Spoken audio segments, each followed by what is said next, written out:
Video ini akan membahas 15 ide taktik dalam catur yang dapat dimainkan untuk memperoleh keunggulan. Yang pertama adalah Noah's Ark Trap. Ini adalah jebakan di mana sebuah gajah terperangkap oleh 3 buah pion lawannya. Pada contoh ini, kita bermain pertahanan Sisilia. Langsung melangkahkan gajah ke B5, kemudian diusir oleh pion A6, gajah mundur ke A4, ditekan lagi oleh pion B5, mundur lagi ke B3, dan pada akhirnya terjebak setelah pion C4. Maka ketika kita menempatkan gajah di B5 atau di G5 untuk gajah petak gelap, harus berhati-hati terhadap 3 pion lawan yang dapat menjebak gajah kita. Coba kita lihat jebakan ini pada contoh lainnya. Setelah gajah B5, hitam mengawali trik ini dengan pion A5. Kemudian misalkan putih tidak melihat adanya jebakan pada gajahnya dan terus melakukan pengembangan perwira seperti biasa dengan kuda F3 misalnya, lalu pion C6, gajah A4, gajah diserang lagi dengan pion B5, gajah mundur ke B3 dan pion A4. Dan akhirnya gajah putih tidak bisa menyelamatkan dirinya. Ini adalah sebuah ide yang sama, yaitu menjebak gajah dengan 3 pion. Ide yang kedua adalah menggunakan pion untuk menyerang perwira yang sedang dipin. Ini dapat dilakukan jika gajah kita sedang mempin kuda lawan di C6 ataupun di F6. Kita majukan pion jika hitam tidak memakannya dan justru memainkan langkah lain seperti kuda F6 misalnya. Kita bisa majukan pion untuk menyerang kuda hitam. Kuda ini tidak bisa bergerak karena sedang dipin. Ide yang ketiga adalah memakan pion H3 karena kuda di F3 tanpa penjagaan. Pada posisi ini, kuda putih di F3 sedang diserang oleh menteri hitam. Kuda ini hanya dijaga oleh pion G2, maka berhati-hatilah jangan sampai memajukan pion ke H3. Karena pion H3 ini akan dimakan gajah, dan jika pion makan gajah, menteri makan kuda. Putih tidak hanya kehilangan 1 pion saja, tetapi juga melemahkan pertahanan rajanya. Pertahanan rajanya semakin terbuka, di mana di situ ada menteri hitam. Kalaupun gajah ini tidak dimakan, tetaplah hitam akan unggul karena putih kehilangan 1 pionnya secara cuma-cuma. Ide yang keempat, skakmat pada baris paling belakang. Ini sering terjadi pada permainan yang dimainkan pemain level bawah. Pada contoh ini, Raja Putih dan Hitam sudah rokade dengan 3 pion di depannya yang melindunginya. Tetapi ketika benteng sudah meninggalkan baris paling belakang, maka akan tercipta masalah besar. Di sini putih dapat menang dengan benteng D8 skak, hitam hanya bisa menyelamatkannya dengan benteng menutup ke E8, lalu benteng makan benteng dan skakmat. Jika yang giliran melangkah adalah hitam, hitam dapat melakukan cara yang sama untuk menskakmat raja lawannya. Maka cara terbaik untuk mencegahnya adalah dengan memajukan 1 pion untuk tempat raja kabur. Setelah benteng skak, raja dapat menyelamatkan diri ke petak ini.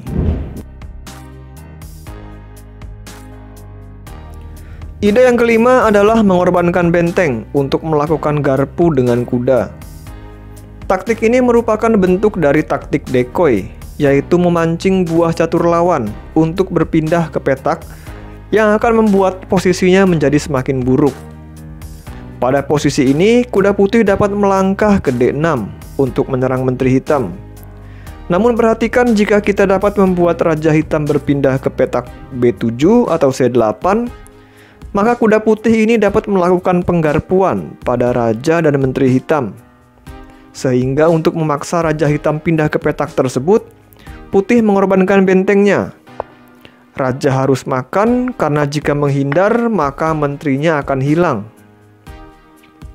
Setelah raja makan benteng, kuda D6 menggarpu raja dan menteri, dan hitam akan kehilangan menterinya.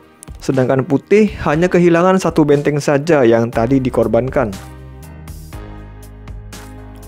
Ide taktik yang keenam juga mengorbankan benteng untuk menciptakan penggarpuan. Namun kali ini penggarpuannya dilakukan dengan gajah.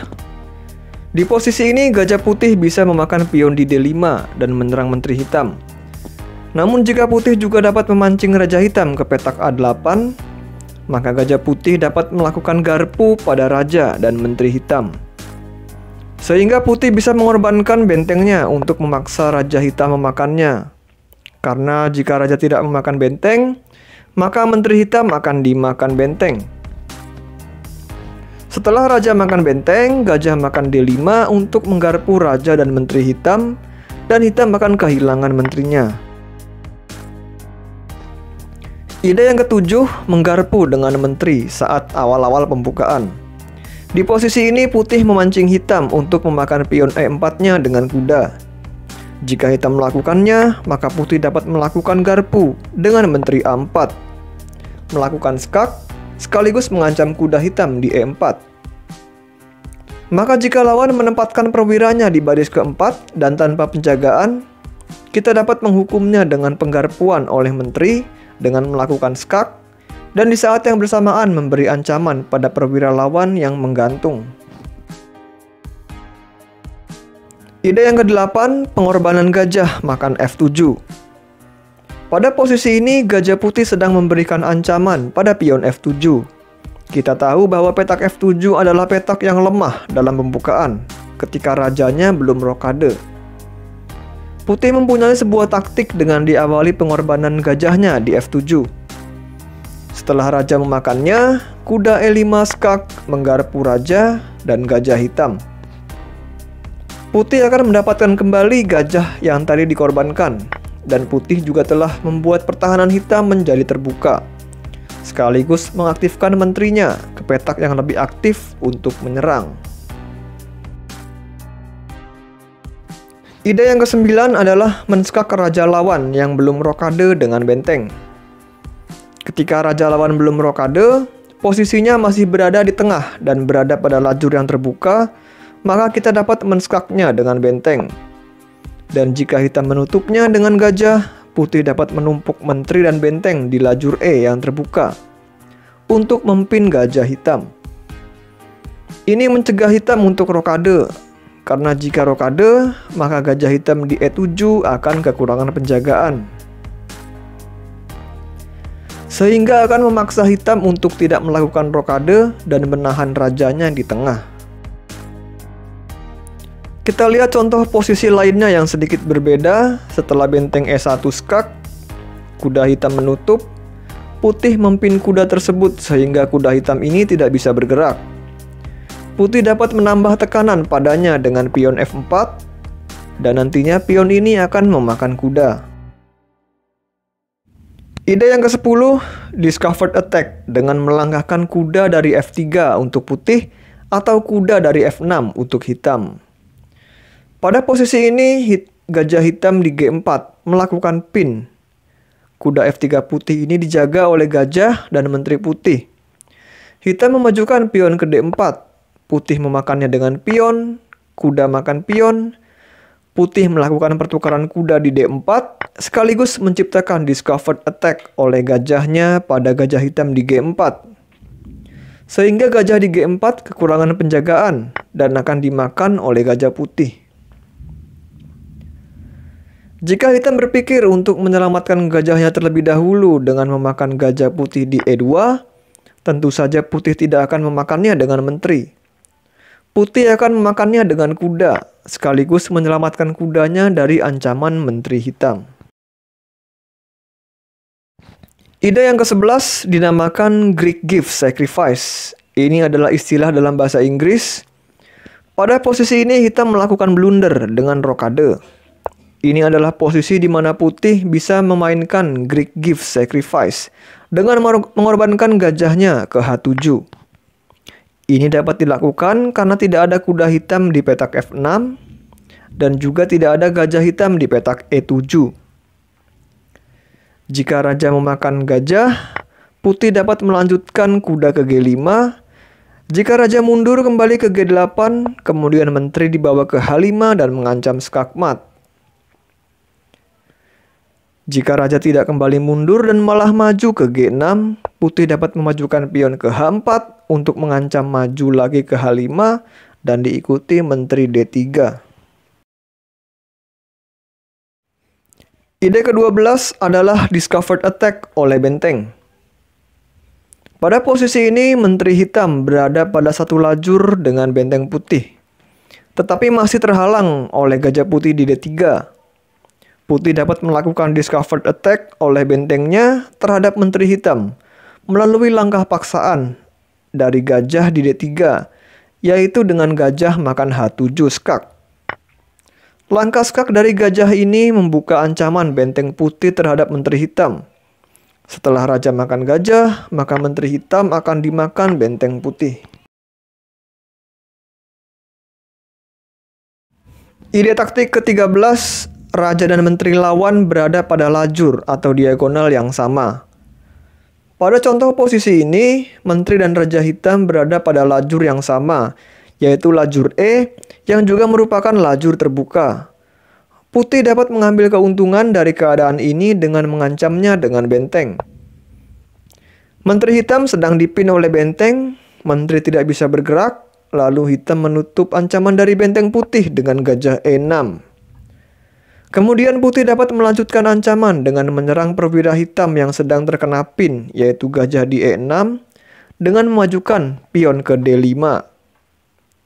Jika kuda makan pion, kuda makan kuda, dan gajah hitam tidak boleh memakan kuda putih di D5, karena menterinya akan terbuka terhadap ancaman dari benteng putih.